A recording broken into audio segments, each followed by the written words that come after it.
Hey, fellow YouTubers, thanks for joining me in this electronics project related video today. What you're seeing in front of you are um, just four of my electronics parts shelves.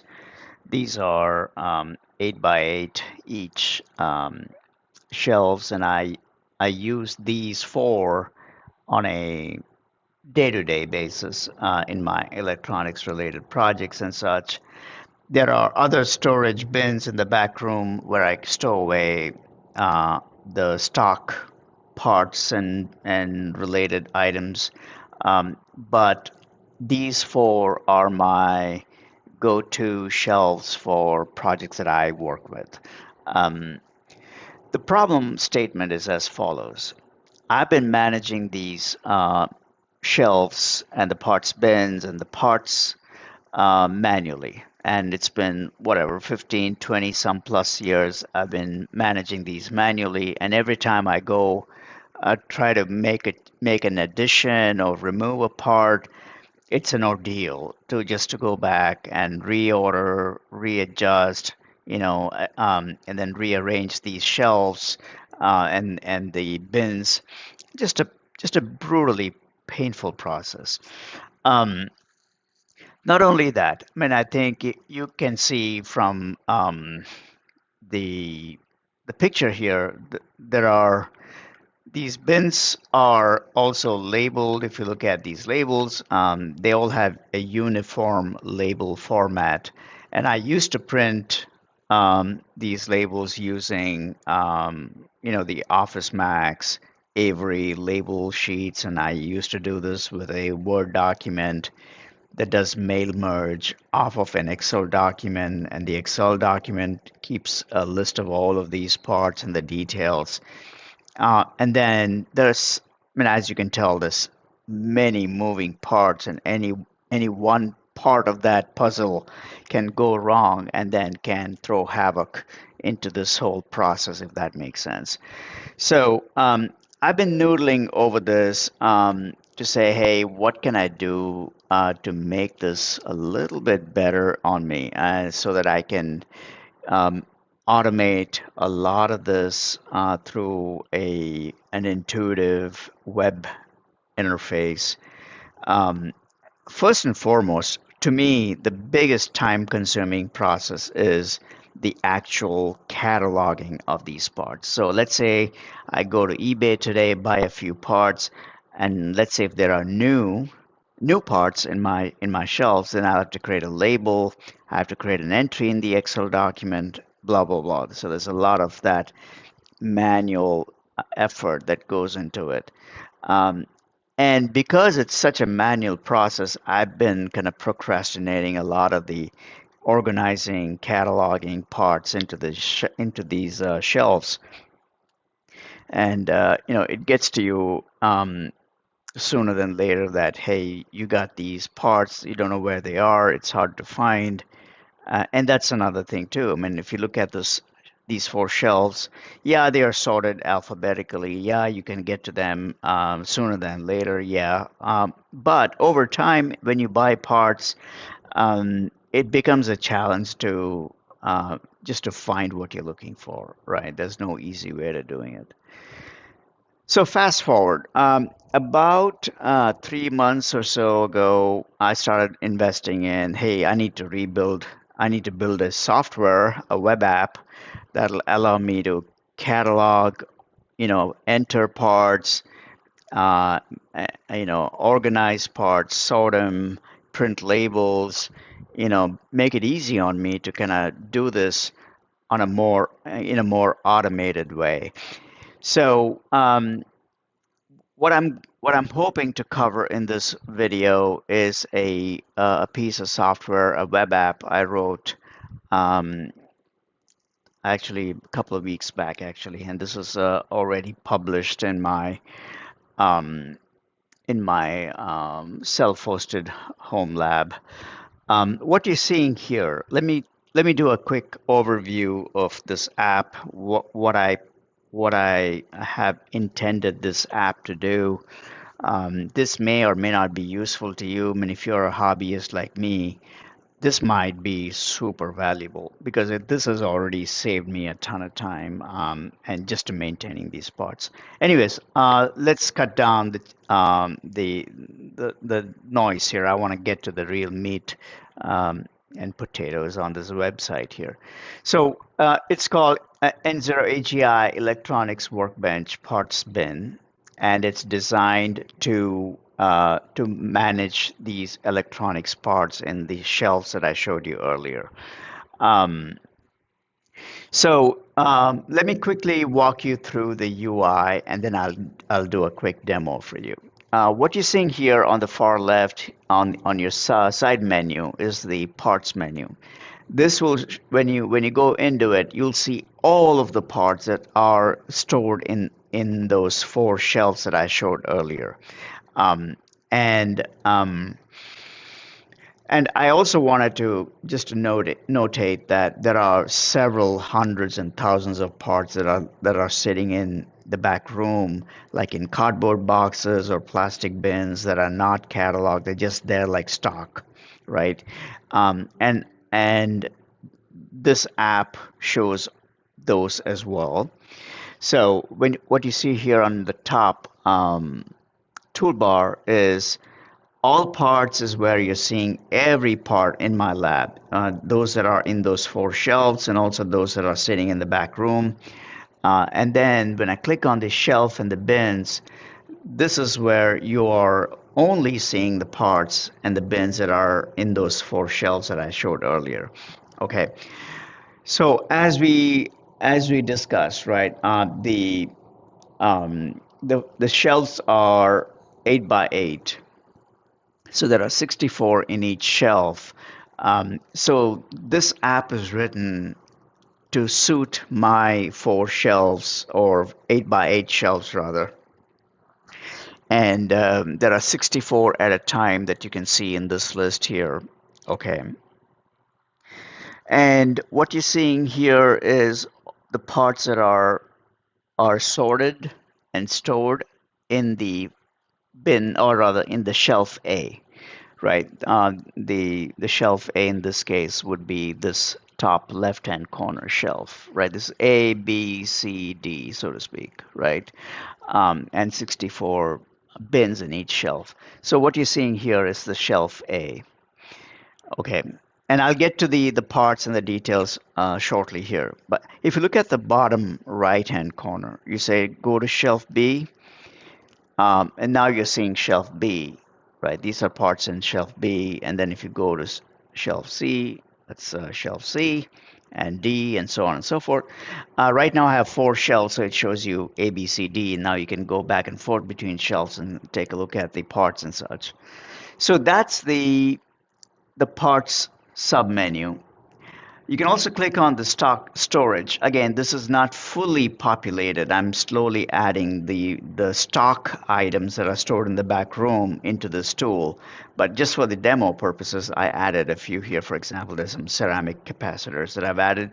These are all living in some cardboard boxes or some storage bins in the stock bins in the back room. They don't have a place per se, meaning they don't live in a shelf, but they're there. So I just need to make sure they're tracked and organized and such. So that's the stock storage. Okay.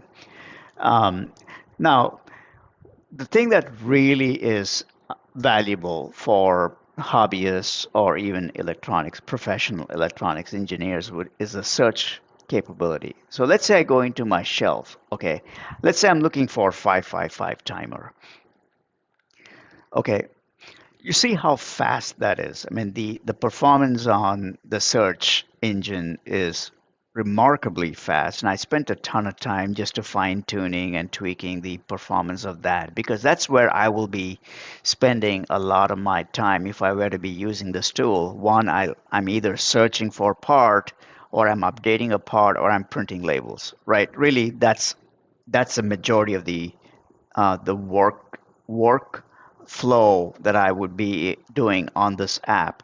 Yeah, every once in a while I would go buy parts from eBay or wherever and add it, but that's not a day-to-day thing. But if I'm in my lab building something, I'll be using this app to search or edit or maybe printing labels, if that makes sense. So I wanted to make sure that the search behavior is super fast.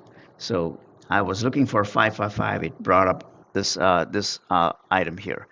It brings up all the search results that have 555 in it. Okay, in this case, there's a charger called Max 1555. So it's not a timer, but still it's got 555 in it.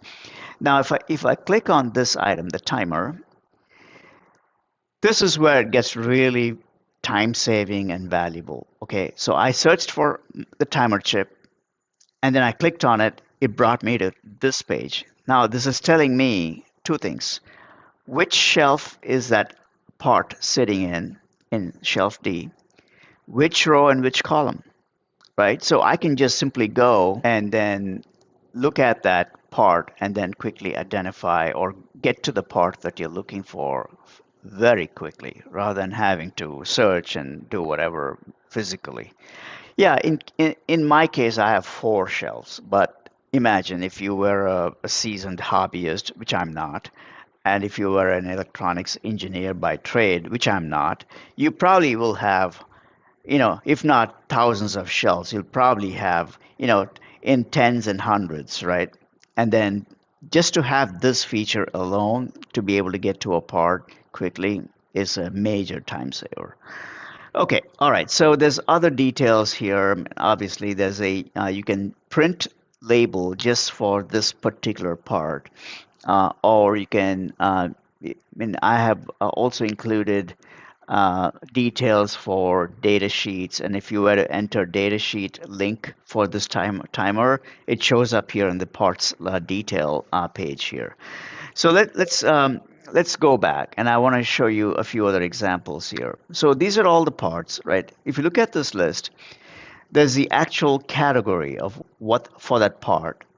What is the part? I mean, in this case, it's a digital analog to digital converter, right? And then a description. It's a storage. Actually, it's a shelf bin. It's in shelf A, row one, column one. Okay.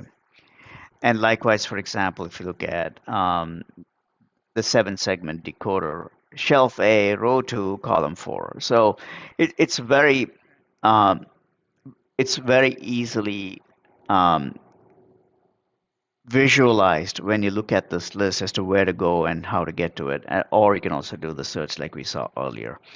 And for each of these parts, there's the action, the pill section here where you can print it, you can edit it, you can delete the part, etc. There's this other feature, and I'll cover that later. And that is, for example, when I say select ADC as an example, or let's say battery charger, okay. Now, when I select that, you can move that part between the shelf and the back room in the stock storage bins. So let's say I'm not using battery charger as often. I'd rather clear that shelf bin and use it for something else. So I can quickly move this out of the shelf and say, hey, it's gonna be stored in my back room stock bin, and then I can use that slot for something else. Okay, I'll show that later. But let's quickly go into the bins. Now, what you're seeing here, this is the actual, think of it as a visual of how these parts are organized in the shelves. This is shelf A. And if I go to shelf A right now, and if I look at, what is that, fourth row, first column, that's exactly what will be physically in the shelf, right? This is exactly how it's laid out here, and it's how it's represented in the actual physical shelf. Um, so, um, so when you add your parts, you can ask it to say, "Hey, I'm adding this part. Do auto allocation for its location," and the system will automatically sort it, and then it'll automatically allocate that part a particular shelf, a particular bin in the shelf, and then you can then print labels and do whatever. But I just wanted to call it out. This is a really another powerful visual element of this web app where you can see exactly where the parts are, etc. So this is shelf A, um, and then you can also go to shelf B, shelf C, D, and so on and so forth. If you look at shelf D, not all bins are occupied, as you can tell, right? Which is really the case. If I go to shelf D, these bottom two rows are empty. Actually, there's one item here that I haven't cataloged yet, but you get the point. So that's the shelf bins and the shelf map. Let's go to stats here quick. Actually, before I do that, let me go back to bin. Let's say I'm looking for this audio PCB socket. Okay, so it brought me to that earlier detail page for that part. Let's go back to something more meaningful here. Give me a second. If we go to there's the audio amplifier. I mean, this is a little bit more populated. If you look at this, there's the part number, part name, what it is, what kind of package it is, and I also have a link to a data sheet. You can print the label just for this part. You can edit it, right? And then you can save, etc. You can delete the part, etc., etc. So there's a lot of cool information you can get to just by clicking on the shelf and the part, and then you are on your way. Okay, so let's go into stats. I have a total, rather, of 257 parts across 102 categories. And what you see here is the categorized stats for which category has most parts, etc. I don't know if that's that useful, but hey, it's there. I have the data, might as well display it. If you go to settings, this is where it gets really interesting. And there's a lot of aspects here.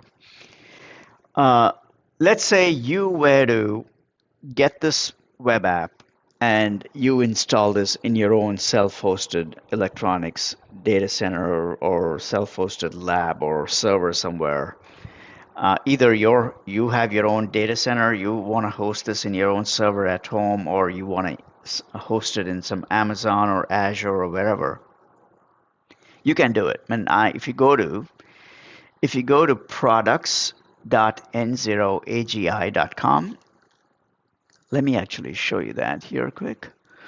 If you go to products.n0agi.com, I have all of my web apps, the products that these are all indie products that I've written and published. So parts bin is here. You can install it on your own VM. You can actually, this is as simple as clicking on it, grabbing this curl command, and then running it on your VM. As simple as that. That's it. It'll take care of installing it, setting it up, and then running it, right, as a service. So you could do that. Just go to products.n0agi.com and then look for parts bin, and then you can click on install on a fresh VM, and it gives you the shell command that it can run. And so basically what you want to do is it's a little bit of a two-step process. First do the curl and then download install.sh, and then you run the install.sh in a sudo mode, and that'll install it. Okay, let's go back.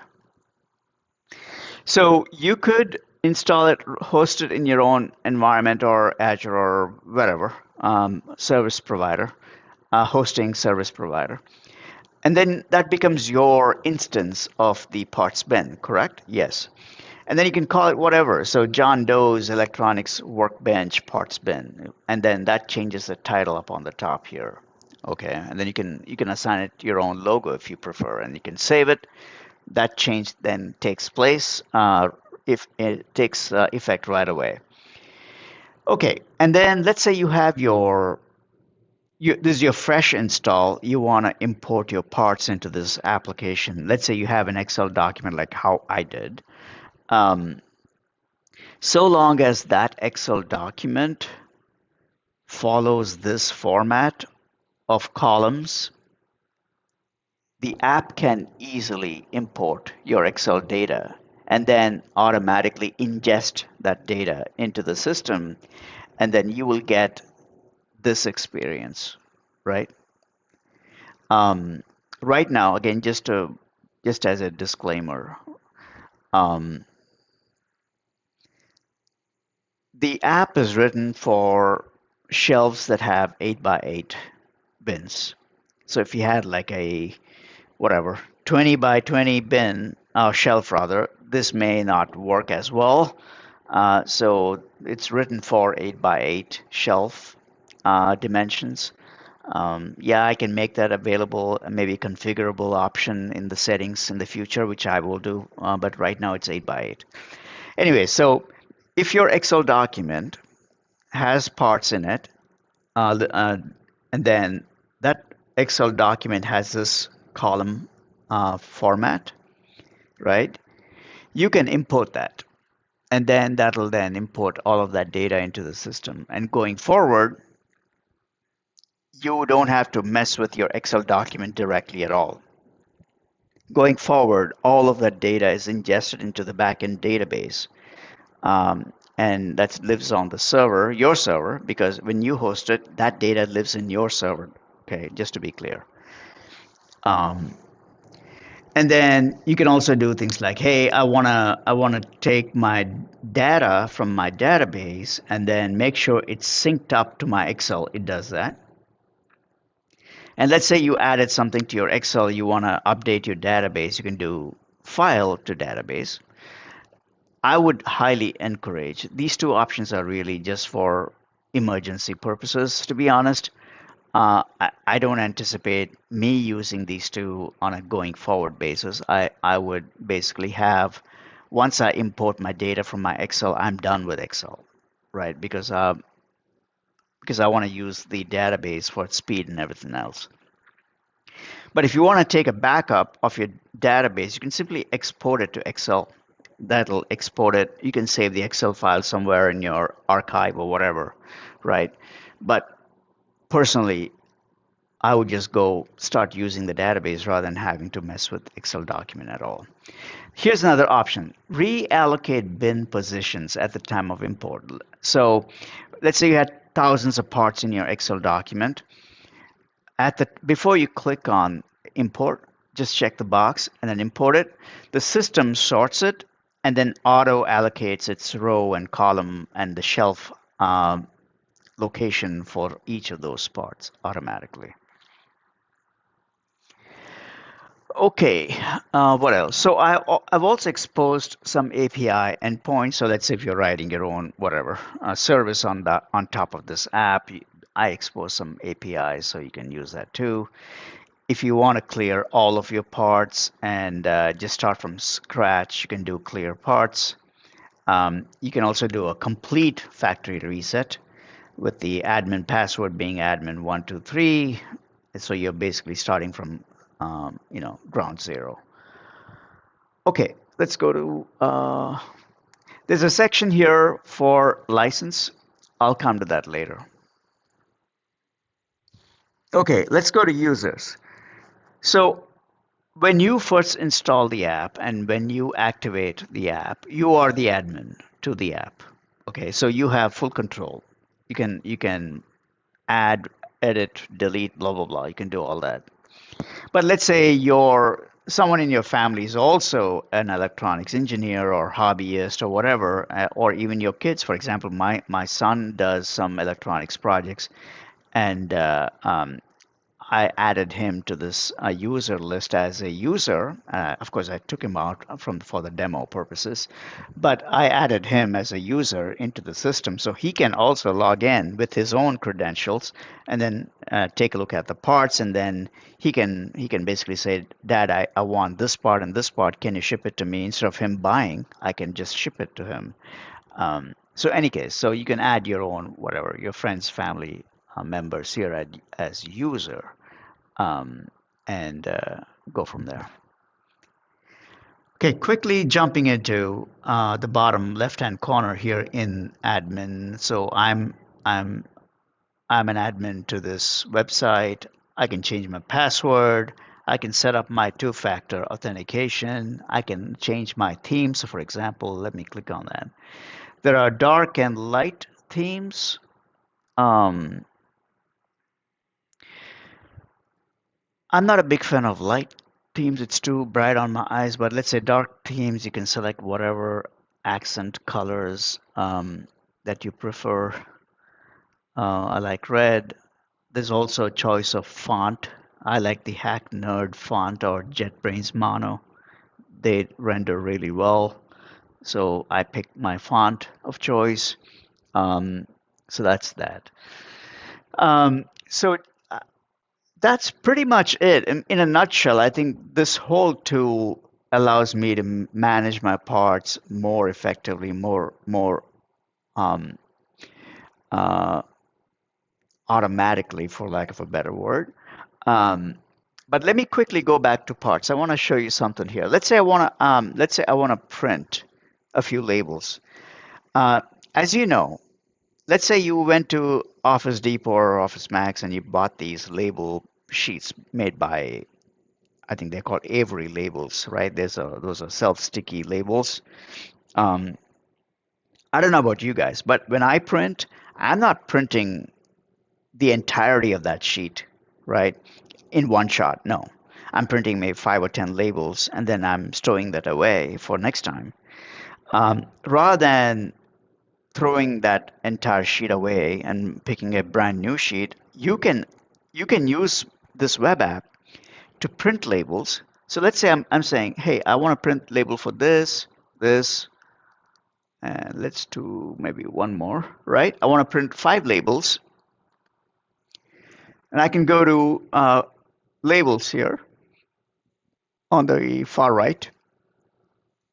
When I click on it, it brings up the print labels dialog, and it says, hey, there are 5 labels.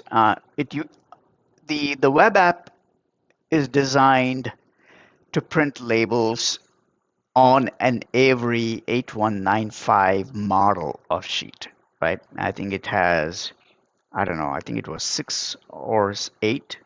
I don't know how many across and how many rows, but Avery 8195 has a certain number of columns and rows.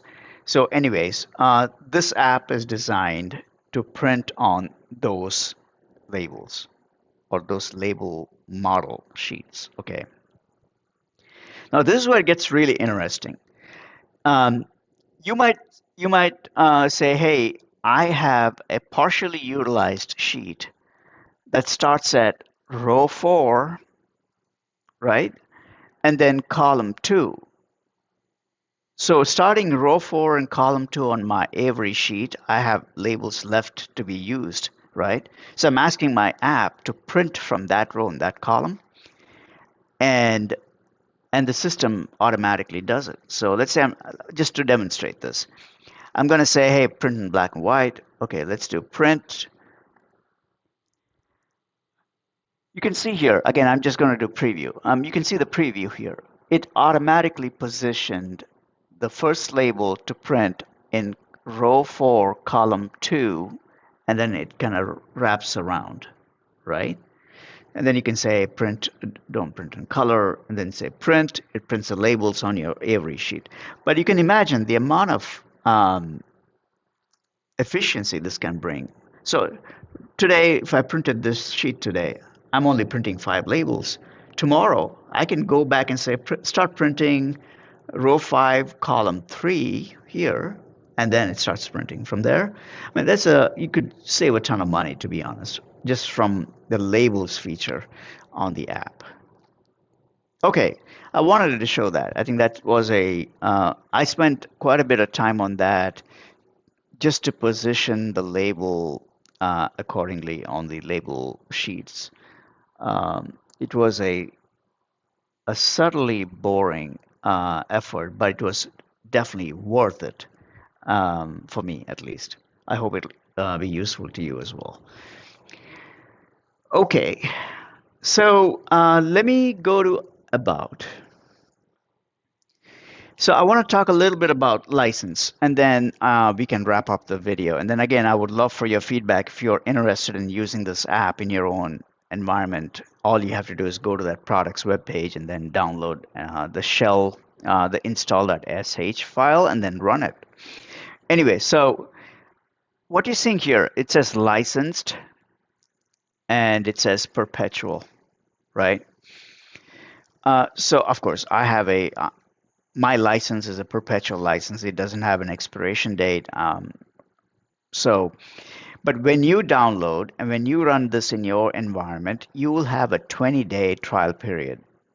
After that, if you're still interested in the product and the web app, you will need to contact me and get a license, and you and I can maybe take that offline. But after the 20-day trial period, the app needs to be activated with a license. Okay. But what I would request, if you think this is a useful tool for you, please do download, do the 20-day trial, take it for a spin, and see if it's worthwhile your time and effort. Okay, and I would love your feedback. Um, Again, with that, thank you so much for spending some time with me on this video. I think this is a phenomenal time saver for me, at least. I mean, I'm already saving time organizing parts, arranging parts here, sorting, searching, printing labels. Um, just the sheer amount of time saver this has been for me is amazing. With that, thanks for watching. We'll talk soon, and God bless.